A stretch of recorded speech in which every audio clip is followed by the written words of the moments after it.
तो चलिए हम लोग यहाँ पे बात करेंगे आज क्वेश्चन नंबर 2 के बारे में, एक्सरसाइज 8.2 के बारे में बात करें, क्योंकि ये ट्रिग्नोमेट्रिक चैप्टर है क्लास 10th का। इसमें से लगभग 40 से 50 नंबर का क्वेश्चन पूछा जाता है। अगर आप इसको सॉल्व कर लेंगे तो हर एक इंपॉर्टेंट क्वेश्चन आप सभी को बताएं कौन सा इंपॉर्टेंट है, कौन सा क्वेश्चन 100% 2027 में आएगा ही। अगर आप लोग इसको कर लेंगे तो कौन सा इंपॉर्टेंट क्वेश्चन है जो एग्जाम में हर हाल में, हर एग्जाम में, हर साल जो क्वेश्चन आया जाता है उसके बारे में बात करें। जो क्वेश्चन नंबर 2 है exercise 8.2 trigonometry chapter class 10th का। तो क्वेश्चन नंबर 2 क्या है, फाइंड tan p और cot r। ऑलरेडी हम लोग को एक फिगर दिया गया, आप अगर बुक खोलेंगे तो एनसीईआरटी बुक, एनसीईआरटी बेस है क्वेश्चन। पी क्यू का वैल्यू दिया गया है 12 और पी आर का वैल्यू दिया गया 13। हम लोग को फाइंड क्या करना है, क्यू आर। इसका मतलब ये बेस है, क्या है, बेस है। तो क्यू आर अगर बेस फाइंड करने के लिए अगर बात करें यहाँ पे क्यू आर को अगर वैल्यू फाइंड करना है, Q R is equal to P R square minus P Q square. Clear हो गया। अब देखना यहाँ पे पी आर का हम लोग का वैल्यू दिया गया है 13। कितना दिया गया है, 13 दिया गया है। 13 स्क्वायर माइनस पी क्यू का वैल्यू कितना दिया गया है, 12। अब इसको 13 को डबल बार मल्टीप्लाई करेंगे, 13 बार मल्टीप्लाई करेंगे तो यहाँ पे 169 होता है। क्या होता है, 169। 12 को अगर 12 टाइम मल्टीप्लाई करेंगे 12 बार 44 से कितना होता है, 144। क्लियर हो गया। अब 169 में 144 माइनस करेंगे तो माइनस करने का भी तरीका होता है, यहां से माइनस करना है। अब ये 9 में से 4 निकलेगा तो 5, ये 6 में से 4 निकलेगा तो 2, 1 में से 1 निकलेगा 0। तो हम लोग का क्यू आर स्क्वायर कितना है, 25। तो Q R is equal to under root 25। तो 25 का वर्गमूल कितना होता है, 5। 25 का वर्गमूल कितना होता है, 5। अब क्यू आर का वैल्यू हम लोग के पास निकल गया 5। क्लियर हो गया यहां तक। यहां पे हम लोग 5 लिख देते हैं। अब क्वेश्चन में क्या कहा जा रहा है, फाइंड क्या करना है यहाँ पे, ये देखना tan p और cot r। यहां पे बच्चे क्या होता है, बहुत सारे बच्चे कंफ्यूज करते हैं tan p और cot r का वैल्यू एकदम इजी वे में सिंपल तरीके से बोल लेते हैं। सीधा क्या करते हैं, tan का ट्रिग्नोमेट्रिक रेशियो होता है p बाय b, तो p ये हो गया, b ये हो गया, 12/5 ले लेते हैं। फिर cot का होता है वैल्यू ट्रिग्नोमेट्रिक रेशियो की अगर बात करें तो उसका tan का उल्टा b बाय p, तो b बाय p 5/12 लेते हैं। लेकिन यहाँ पे सरासरी गलत है। देखना है यहाँ पे क्या, किस एंगल को इंडिकेट कर रहा है। यहाँ पे एंगल मतलब किस कोण को, एकदम अच्छे तरीके से यहाँ P जो दिखाई दे रहा है यहाँ पे P, तो सबसे पहले हम लोग tan का ट्रिग्नोमेट्रिक रेशियो लिख देते हैं, P बाय B होता है। ये तो क्लियर है। यहाँ पे B बाय P, ये भी क्लियर है। अब देखो यहाँ पे tan P है, P को एंगल यहाँ पे देखना है, ये P जो एंगल यहाँ पे है, एंगल के सामने में जो रहता है भुजा वो परपेंडिकुलर होता है। क्या होता है, वो परपेंडिकुलर होता है। परपेंडिकुलर का मतलब होता है लंब। क्या होता है, यहाँ पे लिख देते हैं लंब बटे आधार, और से आधार समझ लेना, यहाँ पे आधार बटे लंब। क्लियर हो गया। एक चीज यहाँ पे देखो, ये P जो एंगल यहाँ पे दिख रहा है, P एंगल यहाँ पे, ये एंगल के सीधा में जो रहता है वो परपेंडिकुलर होता है। क्या होता है, परपेंडिकुलर मतलब ये लंब हो गया। इस एंगल को अगर इस कोण को देखेंगे तो ये लंब, 5 लंब हो गया, 5 लिख दिए। क्लियर। इसका आधार, इसी का आधार क्या हुआ, 12। कितना हुआ, 12। यहां तक तो क्लियर। माइनस अब एंगल R को भी देखना है हम लोग को, ये R जो दिखाई दे रहा है इस एंगल को देखना हम लोग को। किसको, इस एंगल को। इस एंगल के सीधा में जो लाइन है यहाँ पे, ये हम लोग का परपेंडिकुलर हो जाता है। क्या होता है, परपेंडिकुलर का मतलब ये लंब हो जाता है इस एंगल के सीधा का, अगर देखोगे तो। क्लियर हो गया, ये लंब। और इसी में जो सतह रहता है ये आधार हो गया। आधार हम लोग का यहाँ कितना होगा, 5, और इसका लंब 12। अब 12 और 12 का एलसीएम लेंगे तो 12 का 12 होगा 5 में से 5 निकलेगा तो 0, 0/12 तो हम लोग को सीधा सीधे आंसर कितना निकला 0। कुल मिला के अगर बात करें हम लोग यहाँ पे क्वेश्चन नंबर 2 का टोटल अगर बात करें तो यहाँ पे बी निकाल लिए थे QR, तो 5 आंसर निकला था। फिर टोटल अगर आंसर की अगर बात करें तो टोटल 0 आंसर निकला, 10 P का वैल्यू और पाउडर का। यहां तक तो क्लियर हो गया। यहाँ पे जो इसमें जो दिखाई दे रहा है इसमें, इसको उतना ध्यान नहीं देना है, सिर्फ करना क्या आप लोगों को बस ये फिगर में जितना लिखा है उसी को इसमें लिख दिया है। कौन क्यू 90 डिग्री है इसलिए 90 डिग्री लिख दिया, PR दिया गया 13, PR 13, PQ दिया गया 12 तो 12 लिख दिया। यहां तक तो क्लियर हो गया। अब क्वेश्चन नंबर 2 के बाद क्वेश्चन नंबर 3 के बारे में बात करेंगे। क्वेश्चन नंबर 3, क्वेश्चन नंबर 3 को भी एकदम अच्छे तरीके से समझना है। कौन सा क्वेश्चन इनमें से आएगा, कौन सा इंपॉर्टेंट क्वेश्चन है, हर साल जो पूछा जाता है, ये थोड़ा सा अच्छे तरीके से ध्यान में रखना है। अब यहाँ पे हम लोग बात करेंगे इफ। बहुत सारे बच्चों को कमेंट आ रहा था कि सर हिंदी मीडियम में पढ़ाए, अगले वीडियो में क्या करेंगे टोटल हिंदी और इंग्लिश मीडियम रखेंगे या तो अलग से हिंदी मीडियम का रखेंगे। साइन A 3/4, सबसे पहले क्या करना है एक्सरसाइज 8.1 में एक फिगर, हमेशा फिगर लेना है। एक फिगर लेंगे right angle triangle, right angle triangle, ठीक है। यहां पे लिखेंगे ABC, क्लियर हो गया। अब साइन A क्या लिखा है, साइन A सबसे पहले लिखना है साइन का ट्रिग्नोमेट्रिक रेशियो होता है P/H, ये तो सब तो ध्यान होना चाहिए। P/H, P का मतलब होता है परपेंडिकुलर, परपेंडिकुलर का मतलब लंब, क्लियर हो गया। और H का मतलब होता है हाइपोटेनियस, मतलब कर्ण, क्या होता है कर्ण। अब देखो यहाँ पे ऑलरेडी हम लोग का वैल्यू यहाँ पे दिया गया है, यहाँ पे ध्यान देना, ये 3/4 है, कितना है 3/4। यहां तक तो क्लियर हो गया मेरे भाई। अब एक चीज हमेशा ध्यान देखना, एंगल किसको इंडिकेट कर रहा है, ये A को इंडिकेट कर रहा है, A को। ये जो A यहाँ पे है इसके सीधा में ये परपेंडिकुलर होता है, मतलब ये P है, क्या है P। इसमें जो सटा हुआ जो रहता है ये बेस है, समझो क्या है बेस, और ये क्या है H। यहां तक तो क्लियर, एंगल को यहां से इंडिकेट किया जाता है, समझ गया। अब देखो यहाँ पे परपेंडिकुलर जो था लंब कितना है 3, क्लियर। कर्ण कितना हम लोग का दिया गया 4। अब ये भी पता करना, ऐसे अभी फाइंड नहीं करना cos A का वैल्यू और tan A का वैल्यू, क्योंकि हम लोग के पास H दिया गया है, P भी दिया गया, मतलब लंब भी दिया गया, कर्ण भी दिया है। यहाँ पे लिख देना है ये हो गया लंब, ये हो गया कर्ण। हम लोग को निकालना क्या है, आधार निकालना है। अब आधार का फॉर्मूला भी पता होना चाहिए, B² = H² - P²। अब ये भी बहुत सारे बच्चों को मन में लगता होगा कि H² - P² क्यों लिखते हैं सर, पहले P² - H² क्यों नहीं लिख सकते हैं? क्यों लिखते हैं मेरे भाई, हमेशा H का वैल्यू जो होता है बड़ा होता है, इसलिए बड़े वाले को पहले लिखा जाता है। H का वैल्यू कितना 4, तो 4 का स्क्वायर। P का वैल्यू कितना 3, तो 3 का स्क्वायर। तो 4 चौके 16, 3 तिया 9, 16 में से 9 निकलेगा 7, या B² है। अब ये स्क्वायर जैसे हटेगा यहाँ पे √7 है, 7 का तो वर्गमूल निकलता नहीं, इसलिए हम लोग के पास आया 7, B का वैल्यू 7, √7, यहाँ पे √7 लिख दिए। अब कुछ भी नहीं करना, जो हम लोग का क्वेश्चन दिया गया cos A और tan A, एक एक करके हम लोग का वैल्यू फाइंड करना है। अब देखो यहाँ पे cos A क्या दिया गया है, cos A की अगर बात करें ट्रिग्नोमेट्रिक रेशियो में B/H होता है, B/H मतलब आधार बटे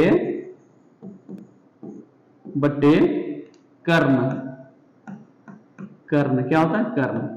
अब देखो एंगल तो सेम ही है, यहाँ पे जो एंगल था A, तो एंगल यहाँ भी A, तो इसका मतलब जो लंब पहले ऑलरेडी था वही लंब रहेगा, जो कर्ण पहले था ऑलरेडी वही रहेगा, जो आधार जो निकला वही आधार रहेगा। अब आधार हम लोग को क्या निकला 7, √7। कर्ण कितना है हम लोग का यहाँ पे 4, तो 4 लिख दिए। यहां तक तो समझ आ गया क्लियर वे में। ये cos a का वैल्यू निकला है, अब tan a का वैल्यू निकालते हैं। tan a का वैल्यू निकालना है। tan a का अब ट्रिग्नोमेट्रिक अगर रेशियो की बात करें तो क्या होता है p बाय b। क्या होता है p बाय b। p कितना है लंब, p को क्या बोला था लंब, अब b को आधार।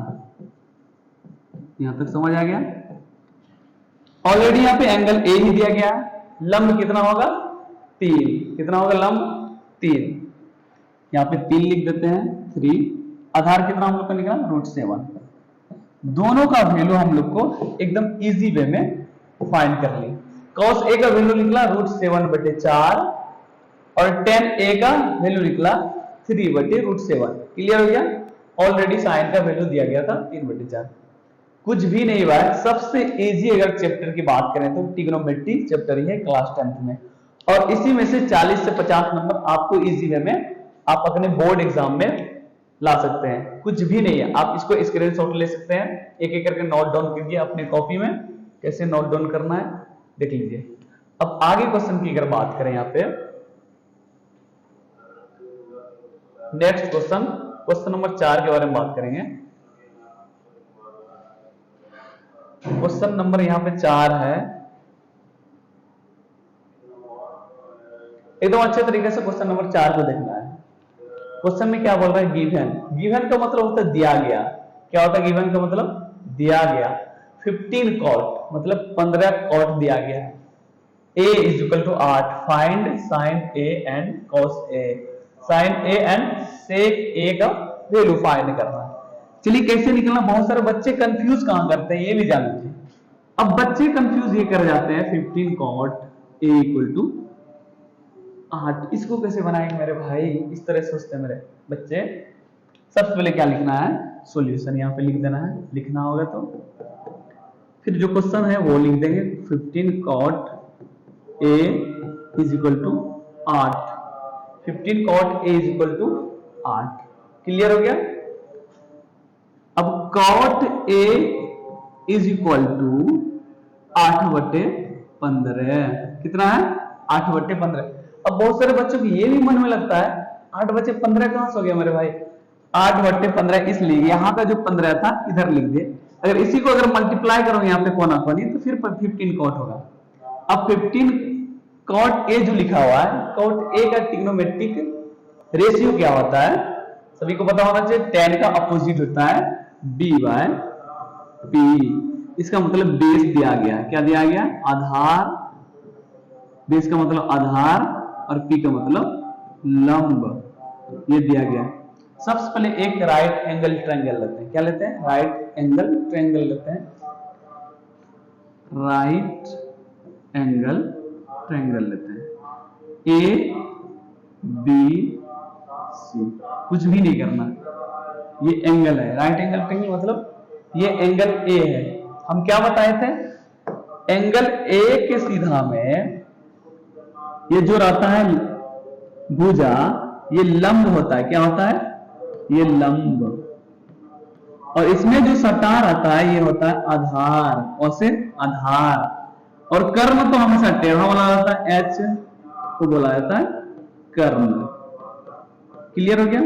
हम लोग का आधार कितना दिया गया है 8। यहाँ पे देख सकते हैं, यहाँ पे आधार कितना है 8, और लंब कितना यहाँ पे देख सकते हैं लंब, यहाँ पे लंब कितना है 15।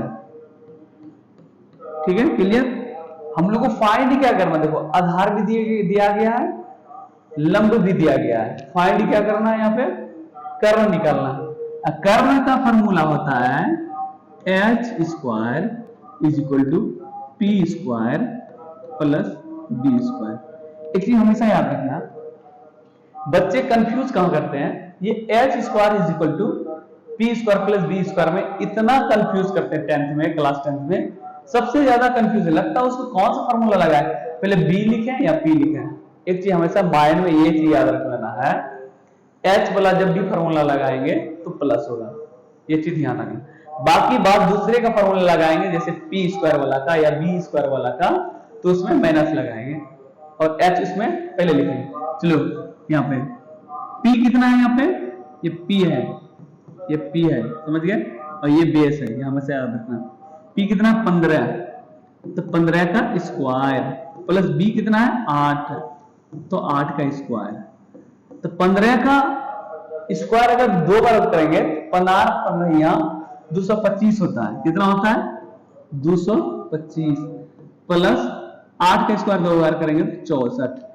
अब बहुत सारे बच्चे ये भी कंफ्यूज होता है, यहाँ पे 15 का स्क्वायर 2 बार कर दें तो कैसे 225 हो गया, करके दिखाते हैं मेरे भाई, यहाँ पे एकदम अच्छे तरीके से समझो। 15 को 2 बार मल्टीप्लाई करेंगे, 5 25 की 5 बचा 2, अब 5 का 5 और 2 7। दूसरी संख्या जब मल्टीप्लाई करते हैं एक के नीचे कट का चिन्ह लगाते हैं, समझ गए। अब 1 से मल्टीप्लाई करेंगे 5 में, 1 5 5 1 1 1, तो 5 के लिए 5 7 5 12 की 2 1 1 2 225 हुआ। अब आपको पता होना चाहिए 8 को 2 बार अगर मल्टीप्लाई करेंगे तो 8 8 64 तो होता है मेरे भाई, 8 8 64। यहां तक तो क्लियर। अब दोनों को जोड़ेंगे, जोड़ने में भी बहुत सारा बच्चे कंफ्यूज करते हैं। जोड़ना कैसे, यहाँ पे पीछे वाले को पीछे से, अब 5 4 9, अब बीच वाले को यहां से 6 2 8, 2 के लिए 2। क्लियर हो गया यहां तक। h square is equal to 289। अब h इक्वल टू अगर स्क्वायर हटेंगे तो 289। एक चीज और, ये जैसे स्क्वायर हटता है बच्चे इतना कंफ्यूज होते हैं, इतना कंफ्यूज होते हैं कि कहां से सर उड़ा देते हैं ये स्क्वायर, फिर अंडर रूट उधर कैसे हो जाता है मेरे भाई। जैसे ये स्क्वायर हटता है तो उधर अंडर रूट होता है, 289 का अंडर रूट वर्गमूल होता है 70, तो h का वैल्यू निकला हम लोग को 70, तो यहाँ पे लिखना है 70। क्लियर, कुछ भी नहीं करना, अब सबका वैल्यू निकल गया, h का भी वैल्यू निकला है, p का भी वैल्यू मतलब लंब भी निकला है, आधार भी निकला हुआ। क्लियर हो गया। निकालना है किसका वैल्यू, अब यहाँ पे साइन a का और सेक a का, कुछ भी नहीं करना। साइन a का ट्रिग्नोमेट्रिक रेशियो होता है, साइन a का ट्रिग्नोमेट्रिक रेशियो p/h। p का मतलब होता है लंब, मतलब परपेंडिकुलर, और h का मतलब होता है हाइपोटेन्यूज, मतलब कर्ण। क्लियर हो गया। एंगल यहाँ पे क्या दिया गया है, a एंगल, मतलब यही सेम एंगल, जैसे यहाँ पे एंगल इसका इंडिकेट करके लिए थे, यही एंगल, मतलब इस एंगल का सीधा जो है वही लंब है, इसमें जो सटा हुआ वही आधार है, जो कर्ण है, कर्ण हमेशा सेम ही रहता है। क्लियर हो गया। लंब कितना है 15 लिख दे यहाँ पे, कर्ण कितना है यहाँ पे हम लोग का 17, 15/17। यहाँ तो क्लियर हो गया होगा। अब निकालना है यहाँ पे सेक a का वैल्यू, किसका, सेक a का वैल्यू, सेक a।